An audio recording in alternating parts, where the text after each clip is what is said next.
Continuously questions आलेले आहेत।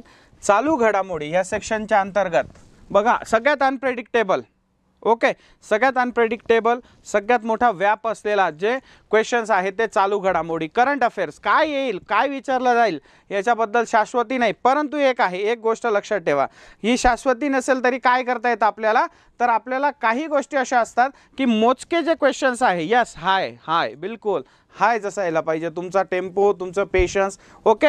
चला पहिल्या क्वेश्चनकडे जाऊयात। आणि multiple questions, multiple optional questions हे राज्यसेवेचं वैशिष्ट्य असतं, ठीक आहे। तर याच्यामध्ये आणखी एक फायदा सांगतो, आणखी एक ट्रिक सांगून देतो तुम्हाला की असे जेव्हा क्वेश्चन्स असतात यामध्ये तुम्ही एलिमिनेशन पद्धत वापरू शकतात। आणि एलिमिनेशन पद्धतीने मोस्ट ऑफ द टाइम असे जे मल्टिपल ऑप्शन्स क्वेश्चन्स असतात तर त्याच्यामध्ये मल्टी स्टेटमेंट ऑप्शन्स, तर त्याच्यामध्ये काय आहे तर तुम्हाला ट्रिक्स वापरून तुम्ही त्याचा आन्सर देऊ शकतात, ठीक आहे। पहिला आपण जे आहे तर आपल्या टेस्ट सिरीजमध्ये कोणत्या प्रकारचे क्वेश्चन्स सेट करत आहोत जे एक्झाम ओरिएंटेड। आता याच्यातला पहिला क्वेश्चन जो आहे तो आहे की मिलिटरी एक्सरसाइज, भारत आणि इतर देश यांच्यामध्ये वेगवेगळे सैनिक अभियान होत असतात आणि त्याच्यावर प्रश्न विचारलेला आहे। तर पहिला प्रश्न आहे आपल्याला, सिंगापूर आणि भारतीय नौदल म्हणजेच रिपब्लिक ऑफ सिंगापूर नेव्ही ज्याला म्हटलं जातं, इंडियन नेव्ही, ठीक आहे, आणि रिपब्लिकन ऑफ सिंगापूर नेव्ही यांच्यात सिम्बेक्स हा 2023चा वार्षिक नौदल सागरी द्विपक्षीय सराव आयोजित केला आहे। यस, हे तर बरोबरच असणार आहे, 2023 साठी काय आहे तर बरोबरच आहे। का बरोबर आहे, कारण तुम्ही वार्षिक म्हटलेलं आहे आणि दोघी नौदल जे आहे तिथे लगेच ऑप्शनमध्ये या, इलिमिनेशन पद्धत सांगतोय कशी वापरायची। एक योग्यच आहे, आपल्याला अयोग्य विधान निवडायचं आहे, ठीक आहे, पण एक तर काय आहे तर योग्य विधान आहे। मग आपल्याला विचारलेलं आहे एक तर योग्य, योग कुठे आहे, सर्व योग्य म्हटलेलं आहे, आपल्याला अयोग्य विचारायचं आहे तर ते चुकतं, ठीक आहे। त्यानंतर सगळ्यात पहिलं जे आहे तर एक तर योग्य आहे, बरोबर आहे, मग आपल्याला अयोग्य विधान विचारलेले आहे। तर अयोग्य विधान असताना आपल्याला जे आहे तर बघा ह्यामध्ये आपल्याला अयोग्य विधानच आहे किंवा विधाने निवडा असं सांगितलेलं आहे। तर मग याच्यामध्ये जे आहे तर हे जे आहे तर योग्य आहे, ओके। त्यानंतर हा सराव 3 टप्प्यात केला जातो, बघा हा जो शब्द दिलेला आहे 3 टप्प्यात केला जातो, म्हणजे 3 फेजेसमध्ये हा जो आहे सैनिक अभ्यास होतो। तर खरं बघायला गेलं तर हा का आहे तर ह्यामध्ये जो आहे तर हा 3 टप्प्यात नाही तर 2 टप्प्यात असतो, 2 टप्प्यात हा केला जातो, ठीक आहे। त्याच्यामुळे जर 2 टप्प्यामध्ये होतं त्याच्यामुळे हे काय आहे तर अयोग्य विधान आहे, ओके। त्यानंतर म्हणजे भारताकडून ह्या सरावात रणविजय, कावर्ती आणि सिंधू केसरी या सागरी गस्ती जे आहे पेट्रोलिंग शिप जे आहे त्या पेट्रोलिंग शिपने काय तर सहभागी होतात, हां, यस, ठीक आहे, ओके ओके ओके, ठीक आहे। त्यानंतर आपल्याला 2023चा दिला। त्यानंतर सिम्बेक्स हा भारतीय नौदलाने इतर कोणत्याही देशांबरोबर सोबत केला जाणारा सर्वात लांब नौदल सराव आहे। या सगळ्यात लॉन्गेस्ट काय आहे तर हा नौदल सराव आहे। बघा थोडं जर आपल्याला कन्फ्युजन झालं तर आपण इंग्लिशमध्ये सुद्धा तुम्हाला ते प्रोव्हाइड करून दिलेलं आहे, ठीक आहे, आपल्या टेस्टमध्ये, ओके। तर ह्यामध्ये जे आहे हा टू फेजमध्ये होतो तो, ठीक आहे, 2 फेजेसमध्ये होतो, ओके। त्याच्यामुळे आपल्याला विचारले तर हे सुद्धा काय योग्य, आपल्याला अयोग्य विधान आहे। तर इथे काय पाहिजे होतं तर खालीलपैकी विधाने तपासा, इथे जर योग्य विधाने अयोग्य नाही तर योग्य विधाने निवडा असं पाहिजे होतं। तर ऑप्शन क्रमांक 4 का आहे तर याचं परफेक्ट आन्सर आहे, इथं अयोग्य विधान निवडायला पाहिजे होतं, तिथे पिन मिस्टेक झालेली आहे तुमची। योग्य विधानं 1, 3 आणि 4, 1, 3, 4 का आहे तर हे योग्य विधान आहे, क्लिअर आहे, ठीक आहे। आपल्याला विचारले विधान, आता हे जे आहे मी तुम्हाला पुन्हा एकदा सांगतो की महत्त्वाचे असे जे सैन्य दलांचे अभियान आहे हे अभियान कुठे झालेले आहेत, केव्हा झालेले आहेत, ह्या सगळ्या गोष्टी ज्या आहेत आपल्याला लक्षात ठेवाव्या लागणार आहे, ओके, यस। ऑप्शन क्रमांक 4 बरोबर, ऑप्शन क्रमांक 4, 1, 3, 4 हे योग्य आहे, ठीक आहे। पुढे जायचं, क्लिअर आहे, ओके। चलो नेक्स्ट, पुढचं आहे कोणत्या ब्रिटिश भारतीय संगीतकाराचा बघा 2024च्या बुकर पारितोषिक निर्णायक पॅनलमध्ये समावेश करण्यात आलाय। अजून त्याला पुरस्कार दिलेला नाही, क्वेश्चन वाचतानाच विद्यार्थी सगळ्यात मोठी चुकी करतात। चालू घडामोडीच्या अंतर्गत आपल्याला माहिती असतं की पुरस्कार कुणाला मिळालेला आहे हे दिलेलं आहे, पण इथे काय विचारलं ते जे पॅनल आहे जे काय करणार आहे तर हा जो बुकर पुरस्कार आहे, सॉरी 2024चा बुकर पुरस्कार तो कोणाला दिला जाईल याच्यासाठी एक पॅनल, इलिट पॅनल ज्याला म्हटलं जातं तर ते ऑर्गनाइज केलेलं आहे। तर त्याच्यामध्ये लक्षात ठेवा तर त्यामध्ये जे आहे तर कुणाचा समावेश करण्यात आलेला होता, तर अमिताभ घोष दिलेले आहे, किरण देसाई, सलमान रश्दी आणि नितीन साहनी. तर याचं उत्तर आहे, लक्षात ठेवा, ऑप्शन क्रमांक. आपल्याला काय विचारलं बघा, थोडं स्लाइटली जे आहे आयोग काय करतं, प्रश्न चेंज करून टाकतं. तर याच्यामध्ये नितीन साहनी जे आहेत, ऑप्शन क्रमांक 4, तर हे नितीन साहनी जे आहेत, तर एक म्हणू शकतो आपण त्यांना, तर हे जे आहे गिटार वादक सुद्धा आहेत, गिटार वादक आहेत, त्यानंतर संगीतकार आहेत, संगीतकार सुद्धा आहेत. ओके, ब्रिटिश जे आहेत, तर ब्रिटिश जे आहेत वंशाचे आहेत, त्यानंतर ब्रिटिश भारतीय वंशाचे. मोगली, वॉर्नर ब्रदर्सचा जो मोगली पिक्चर होता, मोगली, आणि सलमान रश्दी यांचा मिडनाईट चिल्ड्रन हा जो एक कादंबरी होती ज्याच्यावर मूवी आला होता, ही कादंबरी जी आहे ते 1981 मध्ये हिला बुकर पुरस्कार मिळालेला आहे. सलमान रश्दी यांचं लक्षात ठेवा, बुकर पुरस्कार. तर या मूवीजमध्ये काय दिलेलं आहे, तर मोगली ऐकलंय ना आपण की जंगल जंगल पता चला है, चड्डी पहन के फूल खिला है, ठीक आहे. तर त्याच्यामधलं मोगली, वॉर्नर ब्रदर्सचा इंग्लिश मूवी झाला होता मोगली किंवा मिडनाईट चिल्ड्रन, ही जी कादंबरी आहे सलमान रश्दींची, यांच्या यातला जबरदस्त असं संगीत कोणी दिलं होतं, तर नितीन साहनी दिलं होतं. आणि त्यांनाच काय आहे, तर अशा पद्धतीने ह्या वर्षीचा त्यांना म्हणजे जे पुरस्कार दिले जाणार आहे, बुकर पुरस्कार 2024, तो फायनल करण्यासाठी, त्याच्यासाठी काय आहे, तर त्यांची निवड करण्यात आलेली आहे, फायनलाइज करण्यासाठी लोकांच्या. क्लिअर आहे, मोगली आणि कोणता आहे, मिडनाईट चिल्ड्रन. ओके, चला पुढे जाऊयात. नितीन साहनी, लक्षात ठेवायचं आपल्याला नाव, नितीन साहनी. पुढचं आहे की माउंट एव्हरेस्ट जवळ 11,500 फुटावरून स्काय ड्राईव्ह करणारी पहिली महिला कोण बनली आहे. बघा, लक्षात ठेवा, प्रश्न काय आहे, मी पुन्हा सांगतो, जिथे पहिली महिला असेल किंवा दुसरी महत्त्वाची गोष्ट, पहिली भारतीय महिलेची अचिव्हमेंट असेल, नियुक्ती असेल, तिने एखादा भीम पराक्रम केला असेल, तर त्याच्याबद्दल प्रश्न दरवर्षी विचारला जातो. तर लक्षात ठेवा, आपल्या समोर दिला अरुणिमा सिन्हा, कृष्णापुरी, शीतल महाना आणि आदित्य अशोक. तर उत्तर द्या, ऑप्शन क्रमांक 2 याचं जे आहे, एक नाही, अरुणिमा सिन्हा माउंट एव्हरेस्ट यावर एक. बघा, लक्षात ठेवा, शीतल महाजन या ज्या आहेत या पुण्याच्या आहेत, आणि 13 नोव्हेंबर 2023 या रोजी त्यांनी काय आहे, तर माउंट एव्हरेस्टवरून 21,500 फुटावरून त्यांनी काय केलेले आहे, तर ही स्काय डाईव्ह केलेला आहे, आणि तो एक रेकॉर्ड बनलेला आहे. लक्षात ठेवा, या ज्या शीतल महाजन आहेत यांनी 7 खंडांमध्ये, जे 7 खंड आहेत, या 7 खंडात विविध उंचीवरून उडी घेणाऱ्या त्या पहिल्या महिला आहेत. विविध शिखरांवरून स्काय डायव्हिंग उडी मारणारे ते पहिल्या महिला आहेत, 7च्या 7 पहिल्या महिला. त्यानंतर त्यांच्या अचिव्हमेंट सांगतोय मी तुम्हाला. त्यानंतर त्यांचं जे आहे, लक्षात ठेवा, त्यानंतर त्यांनी आणखी काय महत्त्वाची गोष्ट केलेली आहे. Yes, very good. तर यांचं जे आहे, तर यांनी दोघी ध्रुवांवर देखील काय आहे, तर आता जंप जे आहे ते करण्याचा प्रयत्न केला. यांना ह्या अगोदर पद्मश्री, ठीक आहे. त्यानंतर जो आहे छत्रपती महाराष्ट्र राज्याचा छत्रपती पुरस्कार आणि लिम्का बुक ऑफ रेकॉर्ड जे आहे, तर याच्यामध्ये सुद्धा ते आहे ऑफ रेकॉर्ड, तर याच्यामध्ये सुद्धा यांच्या नावाची नोंदणी झालेली आहे. लक्षात ठेवा, शीतल महाजन. आणखी काय यांची अचिव्हमेंट, तर लक्षात ठेवा, हां ते पण सांगतो तुम्हाला, 2 मिनिटात सांगतो मी तुम्हाला. त्यानंतर जे आहे, तर यांनी जे आहे, तर हवेत, त्यांचा आणखी एक पराक्रम म्हणजे यांनी यांचं लग्न जे आहे ते हवेत लग्न केलं आहे.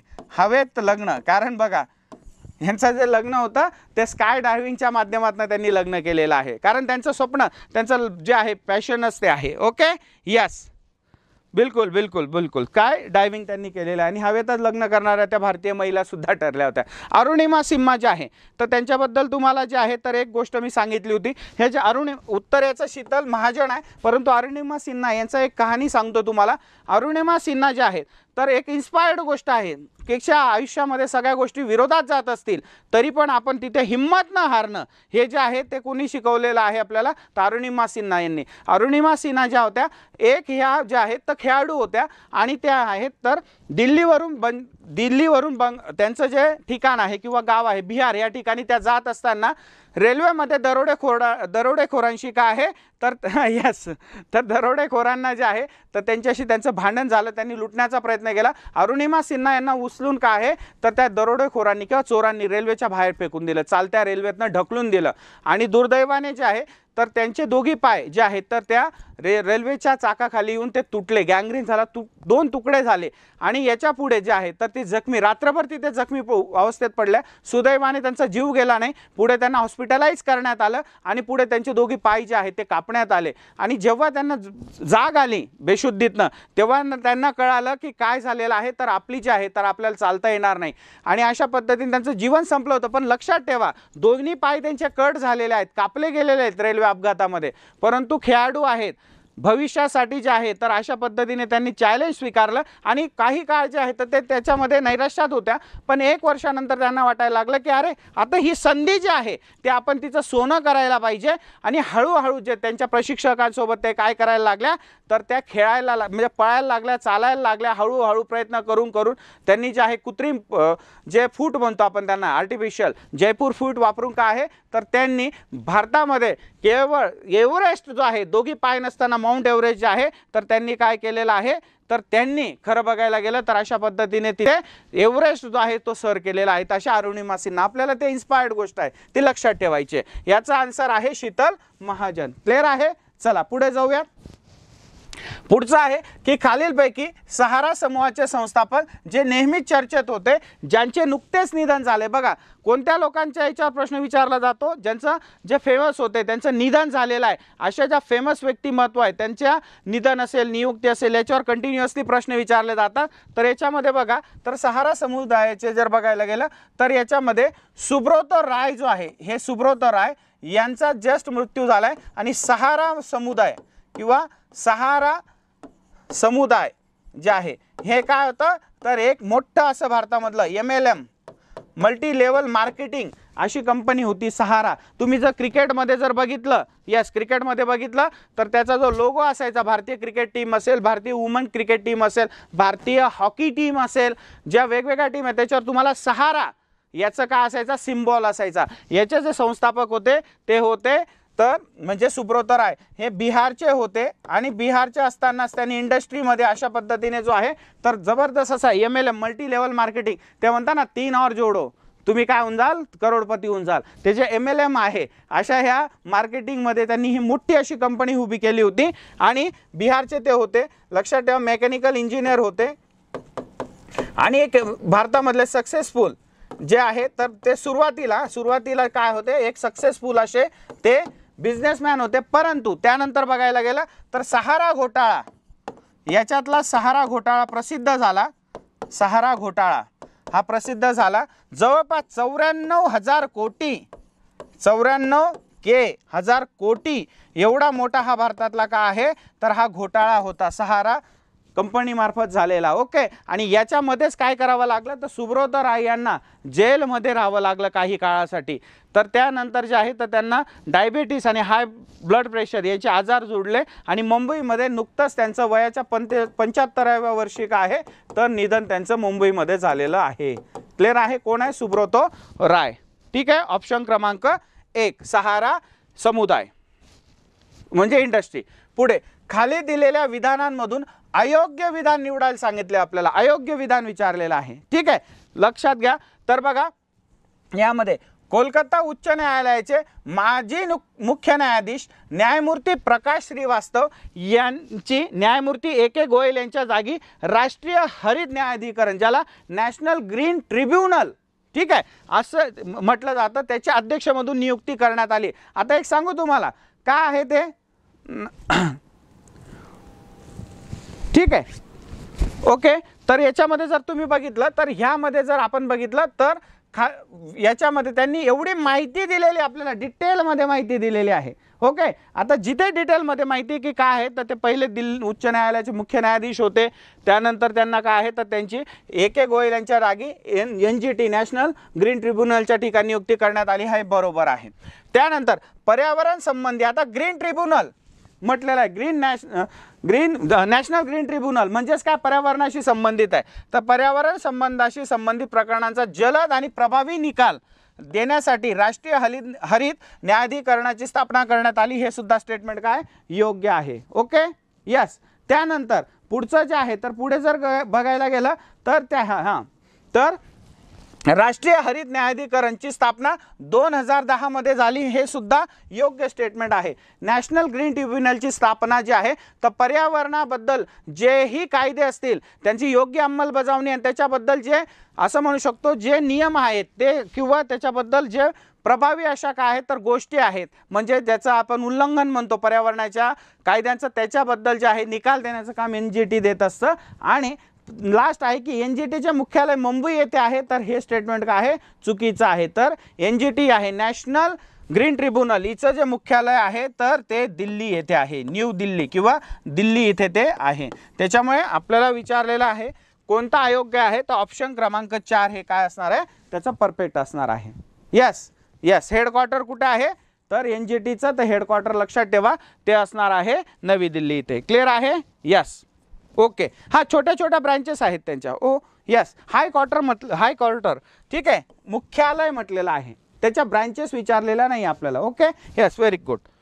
पुढे चांद्रयान 3 मिशनसह पाठवलेल्या रोवरला इस्रोने काय नाव दिलंय बघा. आता लक्षात घ्यायचं आपल्याला, चांद्रयान ठीक आहे,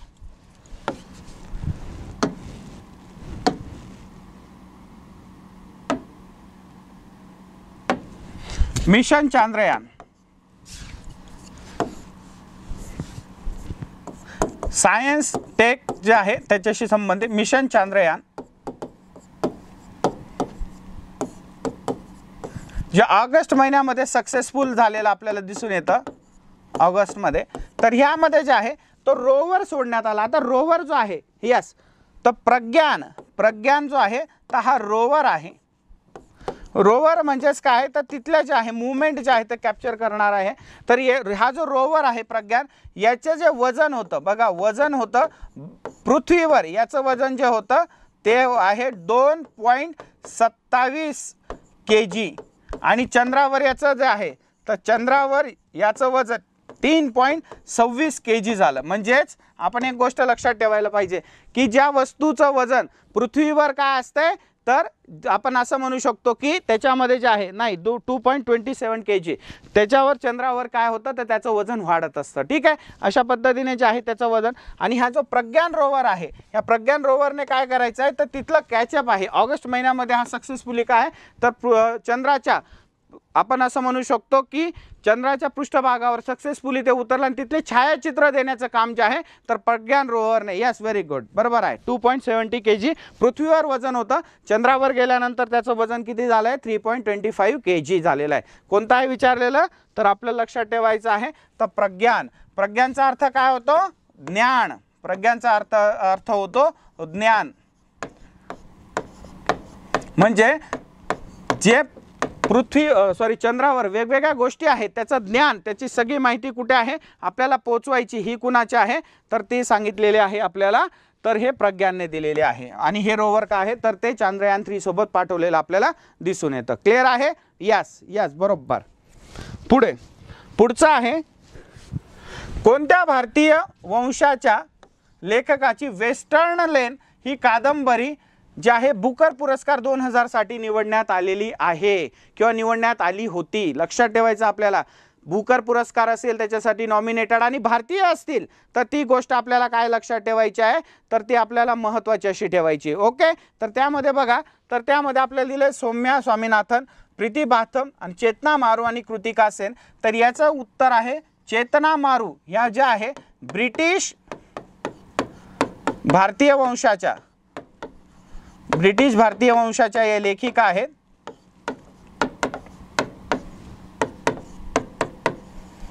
आणि यांचं जे बघायला गेलं तर वेस्टर्न लेन ही कादंबरी जी आहे, ही कादंबरी गीता नावाची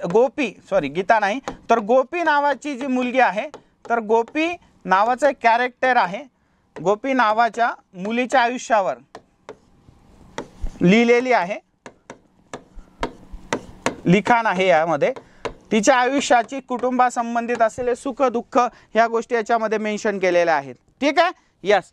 तर त्याला जे आहे तर चेतना मारू यांची ती काय आहे प्रसिद्ध अशी जी आहे तर वेस्टर्न लेन ह्या लेखिका आहेत. क्लिअर आहे इथपर्यंत? पुढे जायचं. चलो नेक्स्ट. पुढचा क्वेश्चन आहे की रेल्वे सिग्नलिंग प्रणाली विकसित करण्यासाठी भारताच्या इंडियन रेल्वे जे आहे तर आयरकॉन ज्याला म्हटलं जातं इंटरनॅशनल लिमिटेडशी कोणत्या देशाने करार केलेला आहे? बघा आता आपल्याला जे आहेत तर वेगवेगळे करार ट्रीटी जे असतात त्याच्या माध्यमातून सुद्धा क्वेश्चन्स आपल्याला लक्षात ठेवावे लागतात.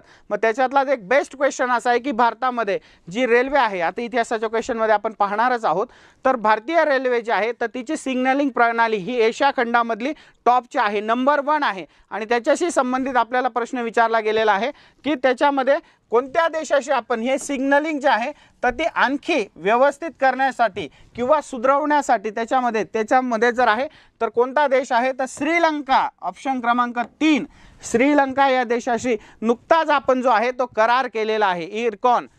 ठीक आहे, म्हणजे इरकॉन जे आहे तर इंडियन ट्रॅफिक सिग्नल ज्याला म्हटलं इंडियन रेल्वे ट्रॅफिक सिग्नल, तर यांनी अशा पद्धतीने हा जो आहे तो करार आपल्याला केलेला दिसून येतो. ऑप्शन क्रमांक 3 श्रीलंका देशाशी इंडियन रेल्वे. क्लिअर आहे? यस. जस्ट आपले जे आहे 28 लेक्चर म्हणजे 28वे क्वेश्चन झालेला आहे. ठीक आहे, जस्ट आपले याच्यानंतर आपण हिस्ट्रीचा ऑप्शन बघणार आहोत.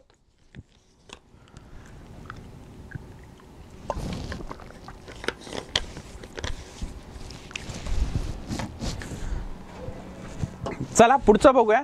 G20. आता मी तुम्हाला पुन्हा एकदा गोष्ट सांगितली की G20 जे आहे याच्याशी संबंधित ज्या गोष्टी आहेत त्या आपल्याला लक्षात ठेवाव्या लागणार आहे.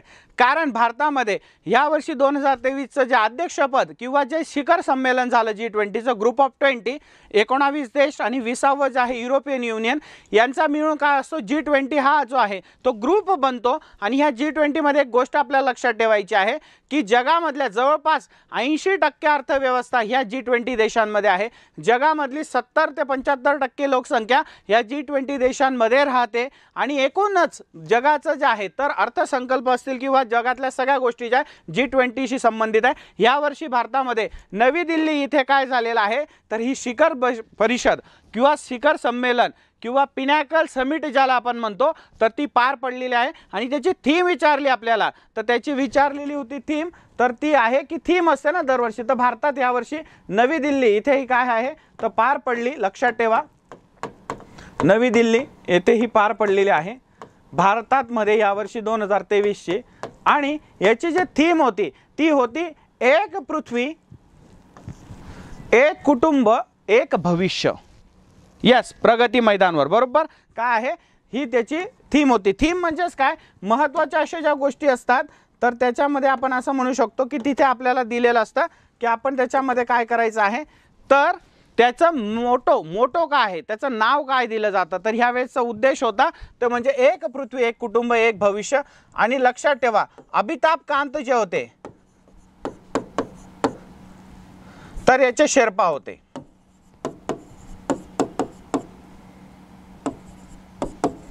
शेर्पा म्हणजे या सगळ्या गोष्टींचं जे आहे G20शी संबंधित त्याचं सगळं बघण्याचं काम कोणी केलेलं आहे तर हा दिल्लीच्या प्रगत मैदानावर. यस, भारत मंडपन असं त्याला म्हटलं गेलं होतं. ठीक आहे, पुढे ई कॉमर्स निर्यात इकोसिस्टम मजबूत करण्यासाठी इंडिया पोस्टने कोणासोबत भागीदारी केली? बघा आता ई कॉमर्स जे आहे तर अतिशय महत्त्वाची अशी गोष्ट आहे. आणि याच्यामध्ये जर आपण बघाल तर आपल्याला दिलं की इंडिया पोस्ट जे आहे तर इंडिया पोस्टने काय आहे तर एक करार केला. कशामध्ये तर जे आपण म्हणू शकतो की जे वेगवेगळे काय आहे तर कुरिअर पाठवणे वेळेवर पाठवणे ट्रेसिंग करणे. तर याच्यासाठी यस अमिताभ कांत हे शेर्पा होते. बरोबर शेर्पा. यस. तर त्याच्यामध्ये जे आहे तर शिप रॉकेट जे आहे ऑप्शन क्रमांक 2 इंडिया पोस्टने जे आहे तर शिप रॉकेट यांच्याशी जो आहे तर करार केलेला आहे. हा करार कशा ई कॉमर्स हा करार आहे ट्रीटी आहे. लक्षात ठेवा इंडियन पोस्टची आहे. तर ट्रॅकिंग पद्धत असेल ती सुधारणा ट्रॅकिंग आपण आता जे आहे ट्रॅकिंग सिस्टम जे आहे तर हिच्याशी संबंधित या सगळ्या गोष्टी आहेत. आपल्याला एक गोष्ट लक्षात येते की जेव्हा तुम्ही एखादी गोष्ट कुरिअर करतात, आता आपल्याला ती ट्रॅक सुद्धा करता येते, मग तुम्ही त्या ई कॉमर्समध्ये तुमचं जे पार्सल आहे कुठून कुठपर्यंत पोहोचतं, सोर्स टू डेस्टिनेशन कसं पोहोचलं किंवा कुठपर्यंत गेलं, तर त्याच्यामध्ये जे आहे तर शिप रॉकेट ही जी आहे तर ही कंपनी इंडिया पोस्ट बरोबर त्यांनी हा ई कॉमर्स ट्रॅकिंग जो आहे ट्रॅकिंग सिस्टम मधला हा करार केलेला आहे. Yes, very good. ऑप्शन क्रमांक 2. यस, बिलकुल. चला पुढे जाऊयात. पुढचा क्वेश्चन आहे, जगातील सर्वात मोठा ओपन एअर थिएटर, बघा डायरेक्ट जगातला सगळ्यात मोठा ओपन थिएटर धनु यात्रा महोत्सव. आता लक्षात ठेवा, ह्या दोघी गोष्टी आपल्याला पाठ करायच्या. धनु यात्रा काय आहे तर हा जगातला सगळ्यात मोठा काय ओपन थिएटर कोणत्या राज्यात आयोजित केला गेलेला आहे, तर लक्षात ठेवा धनु यात्रा जी आहे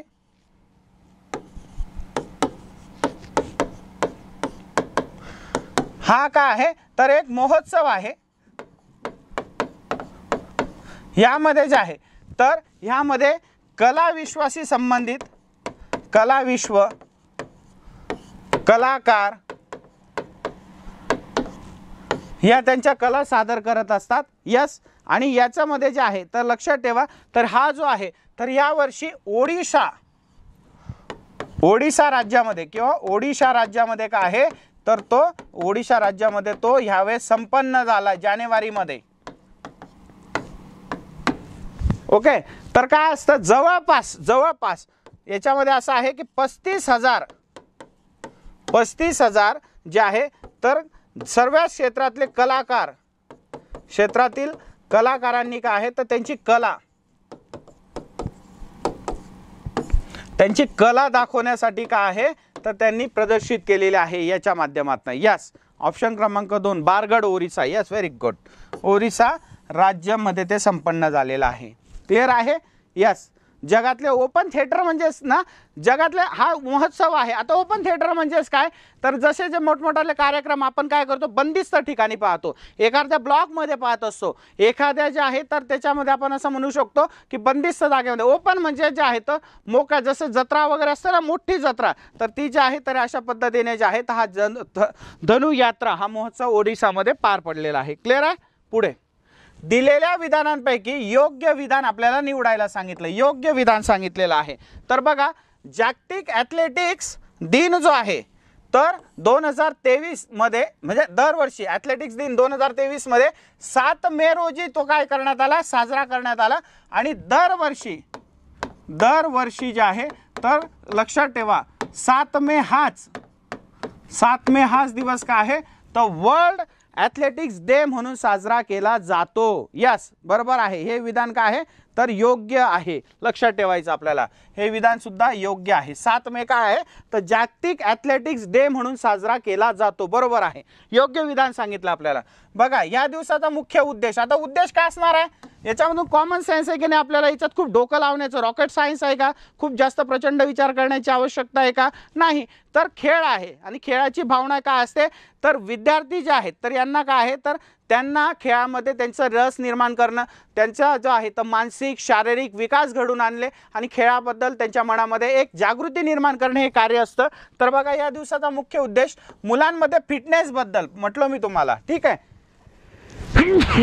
ओके, फिटनेसबद्दल जे आहे तर जागरूकता वाढविणे आणि तरुण आणि शालेय मुलांना ॲथलेटिक्समध्ये सहभागी होण्यासाठी प्रोत्साहित करणे हा सुद्धा काय आहे तर त्याचा मुख्य उद्देश आहे. यस, व्हेरी गुड, बरोबर आहे. त्यानंतर जागतिक ॲथलेटिक्स दिन 2023ची ह्या वर्षाची थीम बघा, सगळं आपण पाहतोय की तो जर महोत्सव साजरा झाला किंवा एखादा इव्हेंट असेल तर त्याची थीम काय आहे, मुख्य थीम काय आहे तर ती या वर्षीच्या ॲथलेटिक्सची थीम होती, ती लक्षात ठेवा. तर ती आहे सर्वांसाठी ॲथलेटिक्स एक नवीन सुरुवात. ही सुद्धा काय आहे योग्य स्टेटमेंट आहे. बरोबर आहे. मग आपल्याला विचारलंय की वरीलपैकी कोणतं स्टेटमेंट योग्य आहे तर वरीलपैकी सर्व विधाने काय आहे तर योग्य आहे, हे त्याचं परफेक्ट आन्सर आहे. आता एक गोष्ट आपल्याला याच्यातनं समजून घ्यायची, केव्हा जेव्हा असे क्वेश्चन्स येतात याच्यामध्ये पॉझिटिव्ह ऑप्शन जे असतात ते आपण काय करायला, आपल्याला योग्य विचारलं आहे ना, मग एक गोष्ट शोधायची की कोणते कोणते ऑप्शन जे आहेत ते पॉझिटिव्हली काय केलेले आहेत तर डिफाईन केलेले आहेत. आणि असे सगळे क्वेश्चन जे असणार आहे जर अयोग्य असेल तर काय बघायचं, ट्रिक लक्षात ठेवा. अयोग्य असेल तर जे स्टेटमेंट दिलेले असतात त्याच्यातले निगेटिव्ह जे आहेत ते ऑप्शन्स बघायचे आणि पॉझिटिव्ह क्वेश्चन विचारला असेल, खालीलपैकी योग्य विधाने कोणती, आणि आपल्याला जे स्टेटमेंट दिले त्याच्यातले पॉझिटिव्ह जे स्टेटमेंट ते शोधा, बरोबर तुमचा आन्सर तुम्ही जवळपास पोहोचणार आहे. क्लिअर आहे? ठीक आहे. या ट्रिक्स हळूहळू इम्प्लिमेंट करा. ठीक आहे, पुढे जाऊयात. पुढचं आहे की भारतातील पहिल्या वॉटर मेट्रो, बघा भारतातील पहिल्या वॉटर मेट्रोचे कोणत्या राज्यात विचारलेलं आहे. तर लक्षात ठेवा, भारतामध्ये पंतप्रधान नरेंद्र मोदी यांनी जे केरळ राज्यामधल्या कोचीन या ठिकाणी काय आहे, तर मी शहर बी सांगितलं तुम्हाला, राज्य आणि शहर. तर कोचीनमध्ये काय आहे, अशा पद्धतीने पहिली जी आहे तर ती भारतामधली पहिल्या अंडर वॉटर किंवा वॉटर मेट्रोची सुरुवात केलेली आहे. वॉटर मेट्रोची सुरुवात झाली. राज्य केरळ कोणता आहे, कोचीनमध्ये. ठीक आहे. आणि याच्यामध्ये बघितलं तर जवळपास याच्यामध्ये जे आहे तर फुल्ली जे आहे तर एक 16 किलोमीटरच्या भागामध्ये ही काय आहे तर मेट्रो धावलेली आहे. बॅटरीजच्या जीवावर हिला काय करण्यात आलं, रनआउट करण्यात आलेला आहे. यस, कोची बरोबर आहे. आणि भारतातील, लक्षात ठेवा, भारतातील पहिली मेट्रो जी आहे तर ती कुठे धावली, पहिली मेट्रो ते पण लक्षात ठेवायचं आपल्याला. तर ती आहे कोलकाता इथे 24 नोव्हेंबर 1984 ला काय आहे तर भारतातली पहिली जी आहे तर मेट्रो जी आहे ती धावलेली आपल्याला दिसून येते. Yes, Barracuda solar boat. Yes, very good. ही जी आहे तर ही आणखी सांगून देतो, सोलर बोट जे आहे किंवा बोटच्या माध्यमातून जे आहे तर हे आपल्याला जे आहे तर ती झालेली दिसून येते, रनआउट झालेली दिसून येते. यस, बरोबर आहे. हां, ही जी आहे हा दुसरा आहे की रेल्वे भारतातली पहिली मेट्रो कुठे तयार झाली. क्लिअर आहे? चला पुढचा क्वेश्चन. खालीलपैकी कोणता देश तिसऱ्या व्यक्तिगत स्क्वॉड समितीचे आयोजन करेल. आता क्वाड जे आहे तर लक्षात ठेवा, क्वाड जे आहे तर क्वाड काय आहे तर त्याच्यामध्ये महत्त्वाचं म्हणजे हे जे सदस्य आहेत तर त्याच्यामध्ये भारत एक सदस्य आहे, त्यानंतर जो आहे तर ऑस्ट्रेलिया, त्यानंतर जपान आणि दुसरा आहे शेवटचं USA. हे जे 4 देश आहेत, ठीक आहे, कोणकोणते क्वाडचे सदस्य बघा कोण कोण आहेत. सदस्य देश आहेत भारत, ऑस्ट्रेलिया, जपान आणि USA. या 4 सदस्य देशांच्या माध्यमातून काय तर क्वाड काम करत असते. क्वाड एक संघटना आहे. या 4 देशांमध्ये जर बघायला गेलं तर सांस्कृतिक,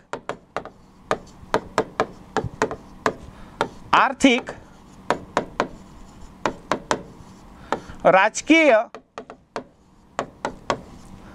असं विविध जे संघटन आहे मजबूत करण्यासाठी काय आहे तर क्वाड ही संस्था कार्य करत असते. आणि हिचे इतर जे आहे हे मुख्य सदस्य आहे आणि इतर सदस्य देश जे आहे बघा, इतर सदस्य देश त्याच्यामध्ये जे आहे तर त्यामध्ये लक्षात ठेवायचं आहे आपल्याला. तर त्यामध्ये जो आहे तर आपल्याला काय करायचं आहे तर आपल्याला मुख्य देश तर लक्षातच ठेवायचे. याच्यानंतर जे आहे तर याच्यामध्ये जो तुम्ही बघाल तर श्रीलंका, त्यानंतर जे आहे तर तुमचा दक्षिण कोरिया, ओके. त्यानंतर तुमचं असणार आहे दक्षिण कोरियानंतर जो जगातला सगळ्यात मोठा असं म्हणू शकतो आपण की त्याने काय आहे तर व्हिएतनाम, हे काय आहे तर इतर सदस्य आहे स्क्वॉडचे. लक्षात ठेवायचं, क्वाड ही काय आहे महत्त्वाची अशी जी संघटना आहे जी काय करते तर ह्या 4 देशांमधल्या भारत, ऑस्ट्रेलिया, जपान, USA विचारला जातो प्रश्न, ओके. तर आणि आपल्याला काय आहे यस तर याच्याशी संबंधित विचारलेला आहे. तर ह्यामध्ये कोणता आहे तर ऑस्ट्रेलिया जे आहे तर ऑप्शन क्रमांक 1 ऑस्ट्रेलिया जे आहे तर 2023 मध्ये जे आहे तर अशा पद्धतीने काय आता 23-24 मध्ये ती काय करणार आहे तर पहिल्या क्वाड समिटचे त्यांचं आयोजन करणार आहे. ऑस्ट्रेलिया ऑप्शन क्रमांक 1 ऑस्ट्रेलिया हे त्याचं परफेक्ट आन्सर आहे. क्लिअर आहे? पुढे जायचं. चलो next and last one. New development bank NDB चे नवीन प्रमुख म्हणून कुणाची निवड झालेली आहे तर लक्षात ठेवा आता NDB काय आहे तर ब्रिक्स जे आहे, ब्रिक्स म्हणजे ब्राझील, रशिया, इंडिया, चायना आणि दक्षिण आफ्रिका.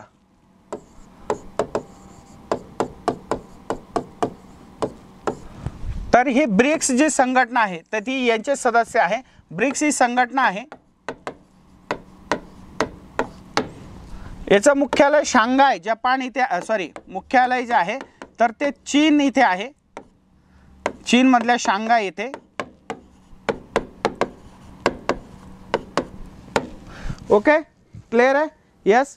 त्यानंतर ओके हां, त्याच्यामध्ये जे आहे तर ब्राझील, रशिया, इंडिया, चायना आणि दक्षिण आफ्रिका हे ब्रिक्स आहे. आणि या ब्रिक्सच्या अंडर जे आहे तर न्यू डेव्हलपमेंट बँक आहे, जी काय करत असते तर न्यू डेव्हलपमेंट बँक जी आहे तर ही 2014 मध्ये तयार करण्यात आली, 2014 ला तयार झाली. आणि वर्ल्ड बँक असेल, IMF असेल, यांना काय देत असते ते ही टक्कर देत असते. ठीक आहे, यांना टक्कर देत असते. म्हणजेच काय तर लक्षात ठेवा की जशा पद्धतीने जगामध्ये वर्ल्ड बँकचं खूप महत्त्व आहे तसं ह्या देशांनी एकत्र येऊन न्यू डेव्हलपमेंट बँक जी आहे ती स्थापन केली. आणि हिचं पहिलं अध्यक्षपद भारताला मिळालं. याचे पहिले अध्यक्ष होते न्यू डेव्हलपमेंट बँकचे अध्यक्ष KV कामत. KV कामत त्यांचा कालखंड 2015 पासून 2017 पर्यंत ते काय होते तर अशा पद्धतीने अध्यक्ष होते. यास लक्षात ठेवायचं आहे आपल्याला. आणि आता आपल्याला विचारलेलं आहे की ह्यावेळेस जे आहे तर त्याचे जे अध्यक्ष आहे सांगा, ऑप्शन क्रमांक कोण असणार आहे, लास्ट वन आणि बेस्ट वन आहे. तर याचं जे आहे NK सिंग तर असणारच नाही सध्याचा. ठीक आहे, हा ऑप्शन क्लिअर होतो. अमिताभ कांत ऑलरेडी झालेले आहे. 2 आहे डिल्मा रोसेफ आणि मार्कस प्राडो ट्रायझो.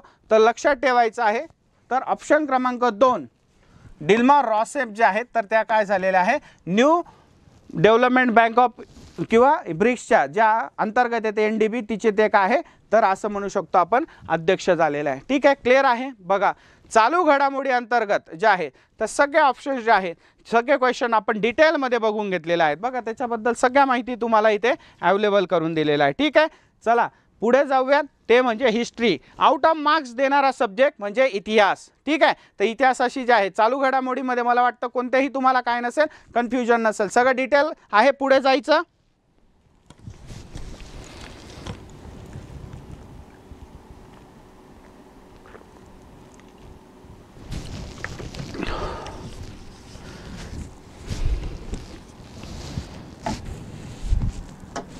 पुढचं आहे क्वेश्चन हिस्ट्रीशी रिलेटेड. ओके हां, तर बघा 1935च्या भारत सरकारच्या कायद्याची वैशिष्ट्य कोणती विचारलेली आहे आपल्याला. आपल्याला अभ्यास करत असताना प्रशासन जे म्हणू शकतो तर ह्या प्रशासनामधले जे आहे तर कायदे तुम्हाला सांगून देतो. हिस्ट्रीमधल्या कायद्यांवर कायदे कोणकोणते कायदे आपल्याला नक्की माहिती पाहिजे. तर बघा 1773चा कायदा रेग्युलेटिंग ॲक्ट कमीत कमी. त्यानंतर जो आहे तर बघायलाच आहे 1813चा कायदा ज्याला पिट्स कायदा असं म्हणतो. त्यानंतर 1833चा कायदा. त्यानंतर 1858चा राणीचा जाहीरनामा किंवा हा कायदा. त्यानंतर 1909 मॉर्ले मिंटो.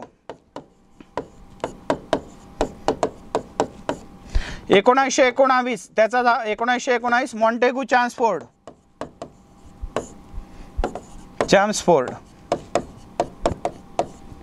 आणि लास्ट वन असणार आहे 1935चा भारत सरकार कायदा.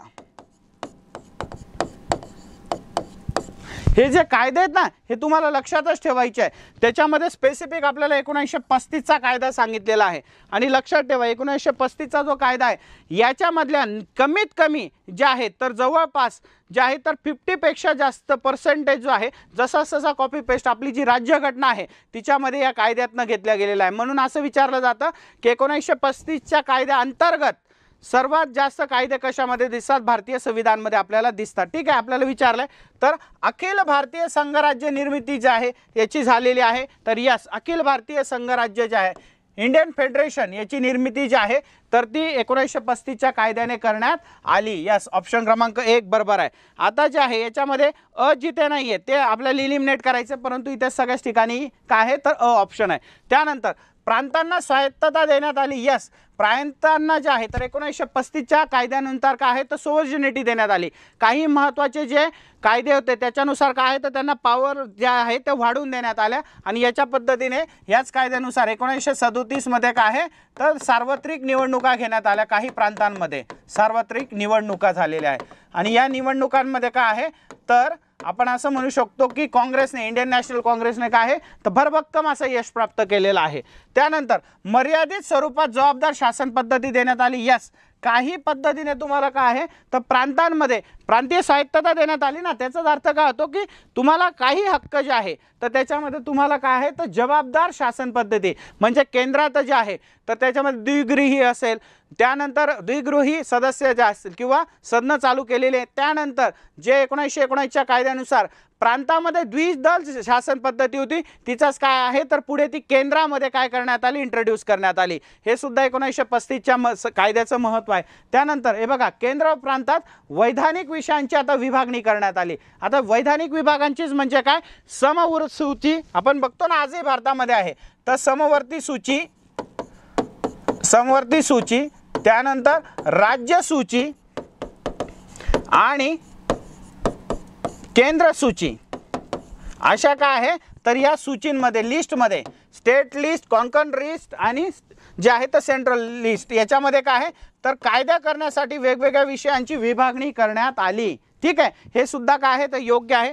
त्याच्यामुळे वरीलपैकी सर्व बरोबर, ऑप्शन क्रमांक 3 का आहे त्याचा परफेक्ट असणार आहे आन्सर. यस, बरोबर, वरीलपैकी सर्व बरोबर हे त्याचा बरोबर आन्सर आहे. Very good. पुढे जाऊयात.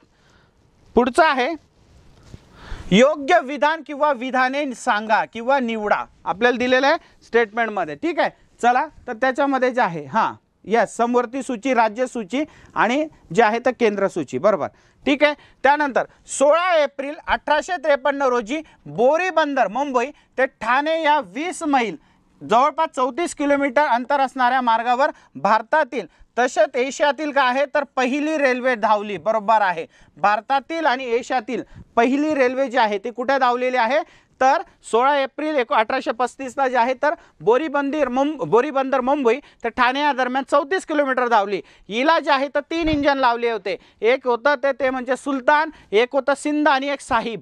हे जे आहे ते 3 त्याला काय देण्यात आले होते तर त्याला इंजिन जोडण्यात आले होते. आणि तत्कालीन मुंबई प्रांताचा जो आपण असं म्हणतो गव्हर्नर जनरल होता, मेजर जनरल ज्याला म्हटला तो, तर एल्फिस्टनने काय आहे तर 21 तोफांची सलामी देऊन जे आहे ते ही रेल्वेला काय केलं होतं तर मार्गस्थ केलं होतं. आणि 25 किलोमीटर पर आवर या स्पीडने जाऊन काय आहे जवळपास 1 तास 12 मिनिटांनी काय झालेले आहे म्हणजे 3 वाजून 16 एप्रिलला जे आहे तर 16 एप्रिलला 3 वाजून 35 मिनिटांनी निघालेली ही रेल्वे पुढे 1 तास 14 मिनिटांचा प्रवास करून जे आहे तर 34 किलोमीटर पर्यंत काय झाले तिचा प्रवास झालाय. स्पीड होता 25 किलोमीटर पर आवर एवढा त्याचा स्पीड होता. ठीक आहे, सिंध, साहेब आणि सुलतान. बरोबर, हे 3 त्याला काय जोडण्यात आले होते तर त्याला आपण असं म्हणू शकतो इंजिन जोडण्यात आले होते. बाष्पाचे इंजिन होते. ठीक आहे, बाष्प म्हणजे हवेपासून तयार. आणि याच्यामध्ये जर बघायला तर 400 लोकांना जे आहे तर त्यांना काय देण्यात आलं होतं, इन्व्हिटेशन देण्यात आलं होतं. बरोबर आहे. त्याच्यामध्ये नाना जगन्नाथ शंकर शेठ ज्यांना मुंबईचे अनभिज्ञ सम्राट असं म्हणतो आपण, तर नाना शंकर शेठ आणि जिजीभाई जे आहे तर यांना काय केलं होतं, हे पहिले 2 त्याच्यामधले महत्त्वाचे प्रवासी होते. क्लिअर आहे. ठीक आहे.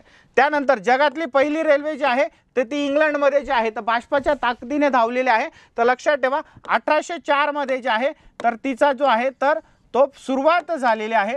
आणि पहिली जी आहे तर पहिली रेल्वे म्हणजे 1804 मध्ये रेल्वेच्या इंजिनाचा शोध लागला आणि त्याच्यानुसार 1825 मध्ये पहिल्यांदा जे आहे तर इंग्लंडमध्ये जगातली पहिली रेल्वे जी आहे ती धावलेली आपल्याला दिसून येते.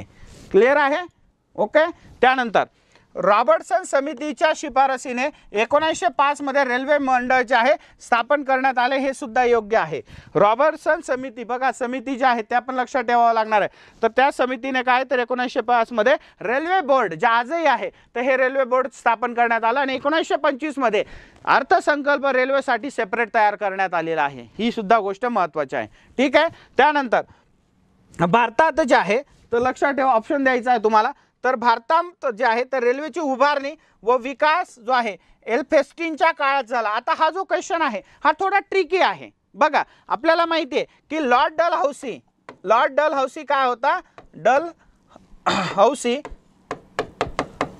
किंवा डलहौसी, तर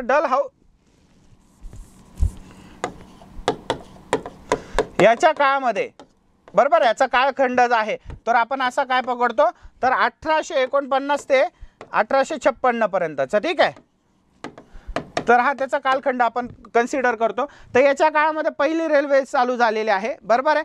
परंतु आता काय आहे की इथं प्रश्न काय विचारला की भारतात रेल्वेची उभारणी आणि विकास एल्फिन्स्टनच्या काळात झाला. भारतात विचारलं आपल्याला, भारतात, नुसतं मुंबईमध्ये नाही विचारलेलं आहे. जर फक्त मुंबईमध्ये विचारलं असतं तर ते काय असं योग्य ठरलं असतं, पण भारतात विचारला. कीवर्ड लक्षात ठेवा, कीवर्ड काय तर भारतामध्ये विचारलेला आपल्याला. त्याच्यामुळे भारतामध्ये खऱ्या पद्धतीने जे आहे तर लॉर्ड डलहौसी याच्या काळामध्ये काय आहे तर त्याचा विकास झालेला आहे. यस, तर त्यामध्ये जे आहे तर काय लक्षात ठेवायचं आपण तर फक्त अ आणि ब योग्य. ऑप्शन क्रमांक 4 हे त्याचा परफेक्ट आन्सर असणार आहे. बघा जर इथे मुंबई प्रांतात म्हटलं असतं बरोबर आहे तर मुंबई प्रांतामध्ये म्हटलं असतं तर त्याला काय आहे तर आपण एल्फिन्स्टन जो आहे तर जो मुंबईमध्ये त्याने प्रचंड अशा काय तर सुविधा दिल्या किंवा विकास केला. परंतु आपल्याला भारतात विचारलं तर लॉर्ड डलहौसी हे त्याचं योग्य आन्सर असणार आहे. ठीक आहे, यस, एल्फिन्स्टन मुंबईमध्ये, बरोबर, एल्फिन्स्टन मुंबईमध्ये. आपल्याला मुंबई विचारलंय का नाही, आपल्याला भारतामध्ये रेल्वेची उभारणी विचारलेली आहे. बघा एकेका क्वेश्चन कशा पद्धतीने आयोग फिरवत असतं. ठीक आहे, हां, यस, बरोबर. विकास कोणी केलेला आहे तर तो डलहौसीने केलेला आहे भारतामध्ये. बघा अशा पद्धतीने आपल्याला सगळं येतं, परंतु काय करलं जातं आयोग अशा पद्धतीने जे आहे तो क्वेश्चन्स टाकत असतात, ट्रिकी क्वेश्चन्स लक्षात ठेवायचं आहे. आणि याचंच क्वेश्चनचं आन्सर तुम्हाला बरोबर यायला पाहिजे. डोकं थोडंसं काय करायचं, घाई नाही करायचं. सगळं आता एल्फिन्स्टन म्हटलं अरे हा मुंबई प्रांत रेल्वे, परंतु थोडंसं शांत राहून 1 सेकंदभर तुम्ही केलं तर तुम्हाला या गोष्टी ज्या असतात त्या कळतात. यस, हो, पण इथे स्पेसिफिक भारतात विचारलंय. मुंबई प्रांतात रेल्वेची उभारणी आणि विकास एल्फिन्स्टनच्या काळात झाला असं म्हटलं असतं आपण. ठीक आहे, परंतु आपल्याला भारतात विचारला आहे. ओके, बघा क्वेश्चन्स कशा, हां, एक वर्ड खूप इम्पॉर्टंट आहे, तेच तर तुम्हाला सांगायचं आहे. एक क्वेश्चन्सने काय करतो तर तुमचे आन्सर बदलतात, त्याचे जे आहेत तर तुमचे मार्क्ससुद्धा जातात. त्याच्यामुळे शांत पद्धतीने जे क्वेश्चन्स आहेत ते सोडवणं योग्य ठरतं. म्हणून तुम्हाला हे सगळ्या गोष्टी आपण विश्लेषण जे आहे तर आयोगाच्या विश्लेषणाच्या पद्धतीने आपण तुम्हाला घेत असतो. ठीक आहे, चला पुढे जाऊयात. पुढचा क्वेश्चन आहे की नांदेडमधील हटकरांच्या उठावाचे नेतृत्व कोणी केलं. आता हे बघा 2 प्रकार आहे. 1857चा जो उठाव आहे या उठावाच्या खरं बघायला गेलं तर हा उठाव तर महत्त्वाचा आहे, पण ह्या आधी सुद्धा म्हणजे 1857च्या आधी सुद्धा महाराष्ट्रामध्ये महत्त्वाचे भारतामध्ये उठाव झालेले आहेत. त्यामध्ये जर तुम्ही पाहिलं तर भोसले यांचा उठाव आहे, नागपूरचे भोसले यांचा उठाव असेल. त्यानंतर जे आहे तर यामध्ये भारतामध्ये पाळेगारांचा उठाव आहे, संन्यासांचा उठाव आहे. मी त्या लेक्चरमध्ये कालच्या लेक्चरमध्ये घेतलंच तुम्हाला ती गोष्ट सगळी की 1857च्या उठावाच्या अगोदर संन्यासांचे, रामोशांचे उठाव, कोळ्यांचे उठाव, भिल्लांचे उठाव, खानदेशातले उठाव. ठीक आहे, पाळेगार, त्याच्यानंतर पूर्ण भारतातले उठाव आपण पाहिले. तर हा सुद्धा भाग बरं इथे सुद्धा हा जो नांदेडमधला हटकरांचा जो उठाव आहे तर हा जवळपास जो आहे तर 1857च्या आधीच्या उठावांमध्ये येतो. तर हा दुसरा जो आहे अतिशय महत्त्वाचा आहे, हटकरांचा उठाव. ठीक आहे, तर हा सुद्धा जवळपास 1800 असं म्हणू शकतो आपण 25च्या दरम्यान हा झालेला दिसून येतो. ठीक आहे, यस. मग याच्यामध्ये आपल्याला विचारलंय तर बघा तर आप्पासाहेब भोसले यांचा काय आहे तर भोसले उठाव आहे. त्यानंतर कोंड सावंत, अण्णासाहेब, आत्माराम चाफेकर हे नावं हे आपल्याला नांदेड स्पेसिफिक सांगितलंय. चाफेकर वगैरे बंधू पाहिले तर आपल्याला कुठे दिसतात ते दिसून येतात आपल्याला, तर ते म्हणजे पुणे ह्या पट्ट्यामध्ये. मग आपला प्रश्न काय विचारला तर नांदेडमध्ये. तर ऑप्शन क्रमांक 3 हंसाजी नाईक हटकर. ठीक आहे, नावातच आहे कीवर्ड, पुन्हा एकदा कीवर्ड, काहीच बघायचं नाही. कीवर्डनेच तुम्ही काय करू शकता त्याचं परफेक्ट आन्सर देऊ शकतात. बरोबर आहे, ऑप्शन क्रमांक 3 नावातच हटकरांचा उठाव विचारलेला आहे आणि मग त्याचं नेतृत्वही कोणी केलेलं आहे तर हंसाजी नाईक हटकर यांनी केलेलं आपल्याला दिसून येतं. क्लिअर आहे, पुढे जायचं. चला पुढचा क्वेश्चन आहे की इंग्रजी भाषेच्या शिक्षणामुळे काय झालं. बघा 1835च्या काळामध्ये मॅकोलेची समिती आहे, मॅकोले समिती ही स्थापन करण्यात आली आणि त्यानंतर जो आहे तर एक वुड्सचा खलिता, वुड्सचा खलिता, शिक्षणाचा वुड्सचा खलिता, ज्याला जे आहे तर भारताच्या शिक्षणाचा मॅग्ना कार्टा असं सुद्धा म्हटलं जातं. 1853 मध्ये शिक्षणाचा मॅग्ना कार्टा, शिक्षणाचा मॅग्ना कार्टा. तर याच्याने काय करण्यात आलं तर लक्षात ठेवा, याच्याने भारतामध्ये इंग्रजी शिक्षणाची सुरुवात झालेली आहे. बघा, स्पेसिफिक इंग्रजी शिक्षण. मग इंग्रजी शिक्षणामुळे काय झालं असं आपल्याला विचारलेलं आहे. तर भारतीयांना पाश्चात्य विचारधारांची ओळख झाली. यस, भारताला जे आहे तर ते रिनायसेन्स झालेलं आहे, प्रबोधनाचा युग जो आहे ते युरोपात झालेलं होतं.